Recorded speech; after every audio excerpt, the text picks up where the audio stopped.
মুন্সিগঞ্জের শ্রীনগরে পুকুর থেকে উদ্ধার করা হয়েছে দুই যমজ শিশুর মরদেহ।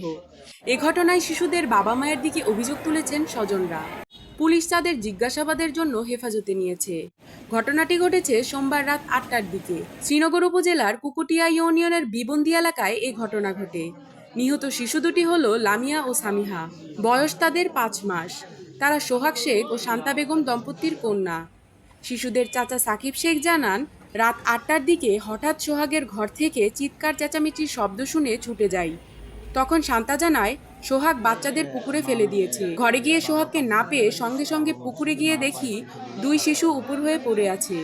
দ্রুত উদ্ধার করে হাসপাতালে নিয়ে গেলে চিকিৎসক মৃত ঘোষণা করেন।